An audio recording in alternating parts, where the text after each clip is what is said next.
ஏமா அழுற? அம்மா அடிச்சாளா? அப்பா சிக்கு செத்து போயிடுச்சுப்பா. சிக்குவா? நம்ம வளர்த்துற கோழி தானே, எப்படி செத்து போச்சு? காலையில கூட்ட திறந்து விட்டேன்னா ரோட்டுக்கு போய் வண்டி அடிபட்டு செத்து போயிடுச்சுப்பா. அச்சச்சோ. அழாதம்மா அழாத. நாளைக்கு அப்ப சந்தைக்கு கூட்டிட்டு போய் நல்ல 2 சிக்குவா வாங்கிக்கலாம், சரியா? அழாதம்மா அழாத. என்னப்பா நீயும் இப்படி சொல்ற? வேற சிக்கு வாங்கினா அது நம்ம சிக்கு மாதிரி வருமா?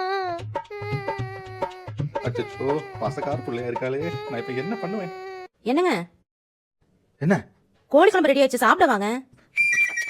குழந்தை ஃபீல் பண்றாடி, போடி அந்த பக்கம். ஃபீல் பண்றாளா? எதுக்கு? ஐயோ, புரிஞ்சுக்கோ ஒரு மாட்டேங்கிறாளே. நிமிஷம் விடுப்பா. அம்மா சிக்கன் லெக் பீஸ் பொரிக்க சொன்னனே, பொரிச்சிட்டியா?